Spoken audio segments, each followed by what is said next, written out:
Trazer uma outra informação, o governo Lula subiu o tom contra o novo tarifaço sugerido pelos Estados Unidos e usou a conta oficial do Itamaraty para enviar recados. Segundo essa publicação, os supostos traidores da pátria não conseguirão retomar as tarifas, pois o Brasil sabe que a sanção começou em uma suposta tentativa de interferência externa no judiciário brasileiro. Integrantes da oposição interpretaram essa mensagem como um recado para Flávio Bolsonaro, pois na sequência o Itamaraty minimizou o fato do senador ter anunciado sua ida aos Estados Unidos para se posicionar contra essas novas taxas, afirmando que a audiência é aberta para qualquer pessoa. Por fim, o perfil das Relações Exteriores disse que os chamados traidores da pátria devem ao Brasil um pedido de desculpas pelos prejuízos causados aos brasileiros. Deixa eu trazer o Cristiano Beraldo. O Beraldo, inclusive, antes dessa manifestação, o Beraldo já tinha explicado exatamente do que se tratava esse encontro, a audiência que é aberta, enfim, e as muitas discussões que começaram nas redes sociais a partir da informação divulgada de que Flávio Bolsonaro iria para os Estados Unidos. Agora, Beraldo, usar uma conta oficial do Itamaraty para enviar esse tipo de recado não me parece uma prática republicana, né? Agora, se quiser usar na sua conta pessoal para enviar recado para A, para B ou para C, tudo bem. Agora, nesse caso, usar a conta do Itamaraty não me parece uma atitude correta, adequada, né?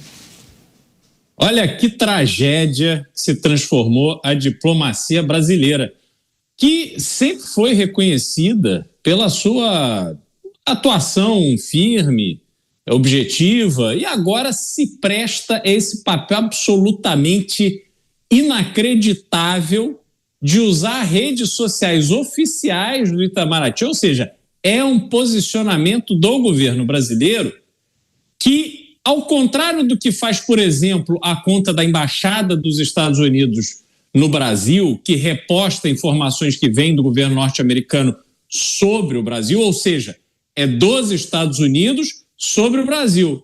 O Itamaraty não. Essa mediocridade tupiniquim que exala do Palácio do Planalto e se incorpora à mente do topo do Palácio do Itamaraty, ali na Praça dos Três Poderes, ela transforma a conta oficial do Itamaraty num instrumento político interno. Veja, é uma crítica a um político interno. A ida de Flávio Bolsonaro a essa audiência pública não interfere em absolutamente nada no trabalho que o Itamaraty, por obrigação, tem que fazer em conjunto, se fosse um governo sério, com ministérios das áreas afetadas. Mas aí o Itamaraty entra na onda. O próximo passo do chanceler brasileiro provavelmente vai ser gravar um vídeo de dancinha para o TikTok. Quem sabe ele não vai gravar com Janones? Já pensou? Mauro Vieira, aquela figura carequinha, dançando com Janones e com Lindbergh. Aê, e aí ele fala e eles dançam. Ia ser uma maravilha. Então, o Mauro Vieira, o chanceler brasileiro, que teve uma carreira no Itamaraty respeitável, ele agora, para se manter fiel àquele que o colocou na posição de chanceler, o topo da carreira da diplomacia, ele vai se submetendo a este papel constrangedor de destruir a imagem da diplomacia brasileira. É simplesmente vergonhoso, Caniato.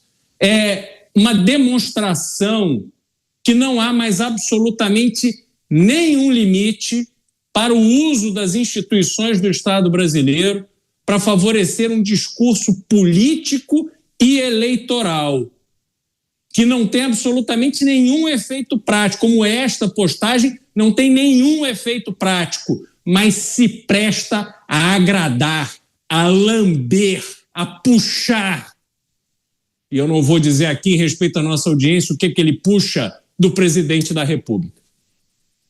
A nossa audiência, que tem enquete publicada, a gente se debruça sobre uma manifestação de Edson Fachin, que é o presidente do Supremo, em que ele menciona mudanças, reforma ou uma autocontenção, uma autorreflexão dos integrantes do Judiciário, e a pergunta está em linha com esse posicionamento de Edson Fachin. Suas expectativas, você que nos acompanha, espera que mudanças sejam promovidas, realizadas pelo Judiciário, pelo Supremo?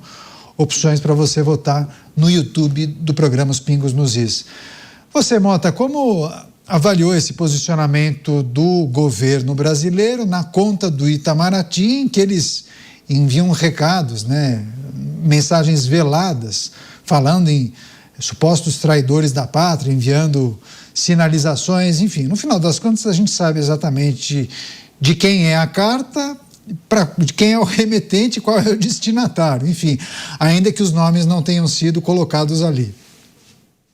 Candidato, eu confesso que eu li várias vezes esse tweet. A primeira reação que eu tive foi achar que ele tinha sido escrito por aquele mesmo hacker que invadiu o sistema de mensagem da Defesa Civil. Não sei se vocês receberam isso, mas eu recebi outro dia aqui, 1h da manhã, eu fui acordado em casa com uma mensagem maluca, o celular não parava de tocar, acordou a família inteira. E depois a Defesa Civil disse que achava que era um hacker que tinha entrado, Ainda bem que a Defesa Civil acha que é um hacker. E eu achei que era o hacker que tinha escrito isso aqui, porque esse deve ser um dos piores tweets que eu já vi na vida. Então, se o Itamaraty pagou algum marqueteiro ou o governo pagou algum marqueteiro, peça o dinheiro de volta, porque a redação está péssima. E aí eles colocam aqui uma frase: os traidores da pátria não conseguirão reescrever a história. Mentira! A história do Brasil já foi reescrita várias vezes por esse governo. Vira e mexe, o governo descobre alguma coisa no passado dele próprio que ele não gosta e ele usa vários mecanismos para reescrever essa história. Nós fomos testemunhas disso, E aí diz aqui: o Brasil sabe que o tarifaço tem sua origem em uma tentativa de interferência externa na justiça brasileira. Não. O que os fatos que a gente conhece mostram é justamente o contrário, que o tarifaço foi inicialmente apresentado como uma resposta a ações do Estado brasileiro. Foi isso que causou o tarifaço. Agora, o tarifaço, o tarifa, é uma ferramenta de negociação do Donald Trump, que usa de uma forma meio aleatória. Então, não dá para você ter uma relação clara de causa e efeito. As tarifas nem foram aplicadas ainda. Esse tweet aqui me parece um movimento eleitoral. Agora, muito mal feito. Eu gostaria de avisar o governo: se vocês pagaram alguém para fazer isso, peçam o dinheiro de volta. Pois é, eu mencionei a enquete do dia, teve um problema aí com o pessoal do digital, parece que eles estão subindo a enquete agora. Então, se você entrou no YouTube e procurou, cadê a enquete, não tinha enquete, agora parece que tem. Então, se você puder, vote agora na enquete que nós publicamos na conta do YouTube do programa Os Pingos nos Is. Se você puder participar, seria muito legal. Tem muita gente que acompanha o jogo em uma televisão, acompanha o programa Os Pingos nos Is em uma outra televisão, e aí vota na enquete no celular. Se puder, seria legal. Você, Dávila, o Dávila sempre gosta de trazer as reflexões a respeito do posicionamento do governo, o uso da diplomacia, mas é preciso também considerar o uso das redes sociais, Dávila? Tantas vezes falaram em vamos regular as redes, é preciso que tenha responsabilidade no uso das redes. E aí, nesse caso? Candidato, não tem nada mais antidemocrático do que o Itamaraty, que é um órgão de Estado, a agir como se fosse um capataz da política partidária do governo. Vamos aqui tratar essa questão com seriedade. O Mota tocou no ponto correto. É uma utilização eleitoreira de uma instituição de Estado, que é o Ministério das Relações Exteriores.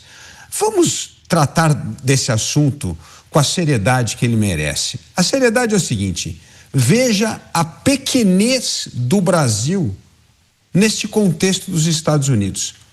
Como eu comentei há pouco, nós exportamos apenas 1% do que os Estados Unidos compram. Ou seja, não importa. O que nós devemos estar fazendo? Aqui nós devemos ter um departamento, assim, como é que nós vamos vender mais para os Estados Unidos? É o maior mercado do mundo, é para lá que a gente tem que estar vendendo. Não, então a nossa exportação para os Estados Unidos representa 1% do que os Estados Unidos importa. Se nós olharmos para a questão tarifária, ela representa 0,36% do nosso PIB. É nada, é zero. Não dá nem para começar a comparar com essa gastança de mais de 170 bilhões de reais que o governo está jogando de helicóptero para tentar comprar voto. Não dá para comparar os rombos das estatais brasileiras. Ou seja, é absolutamente insignificante. É uma exploração política eleitoreira que está sendo feita em relação a essas tal das tarifas com os Estados Unidos.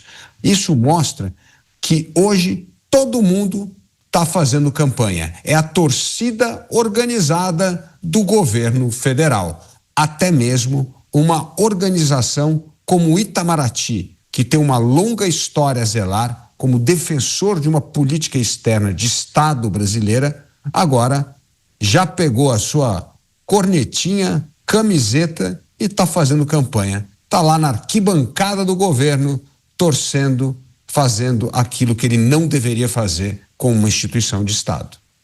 Agora, vamos só fechar essa discussão. Musa, não lhe preocupa o uso das instituições para favorecer quem está na cadeira?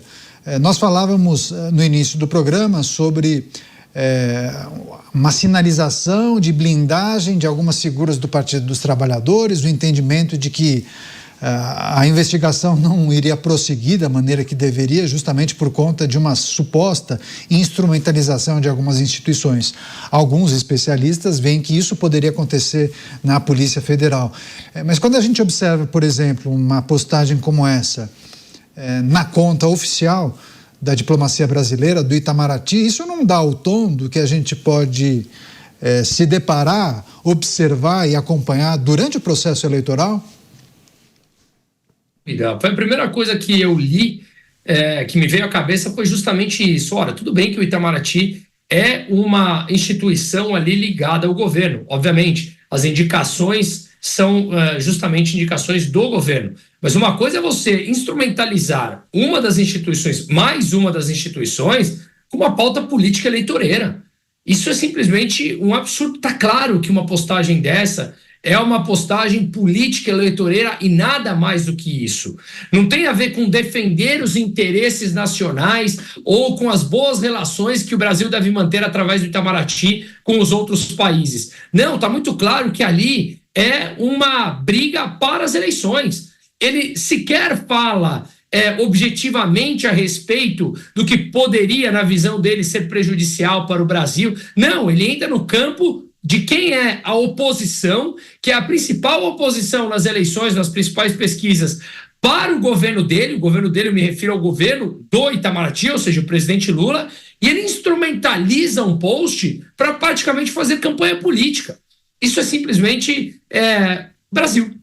Eu talvez ia dizer alguma coisa absurdo, algo assim, mas talvez o nome seja Brasil, onde as instituições elas são instrumentalizadas, são sequestradas e não há como recorrer, não há a quem questionar.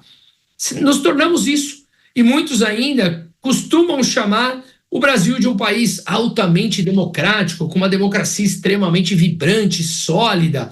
Eu não consigo entender dessa forma. E não tem a ver com brigas de eleições, tem a ver com isso. Tem a ver com um sistema eleitoral perverso, onde grande parte dos eleitos sequer receberam a maioria dos votos, onde quem conduz o país também não é eleito e ele pode mudar regras, alterar impostos, entrar no legislativo, o legislativo vota pautas para sequestrar grande parte do orçamento, que é dinheiro do pagador de imposto, para o seu bel prazer e o seu uso próprio nas eleições. Ou seja, isso aqui é um país de ponta cabeça. além da imoralidade toda que nós já convivemos com ela, isso aqui é mais uma dessa cena, onde no Brasil, ser o contrário, ser o ponta cabeça, se tornou normal. Então, infelizmente, a gente tem um caminho para escolher.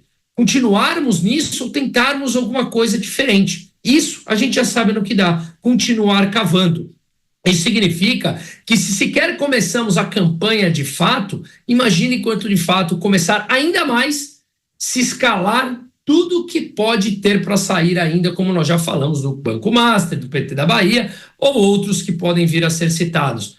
Quanto eles podem utilizar do nosso dinheiro, do pagador de imposto, para fazer campanhas para um grupo seletivo, para o grupo deles? Isso já foi feito para usar o dinheiro público para fazer campanha a favor da pauta 6x1. Como que você usa dinheiro público do pagador de imposto para fazer publicidade de uma campanha deles? Como pode isso? Como podemos achar isso normal? É Brasil. E no Brasil, infelizmente, tudo se torna normal.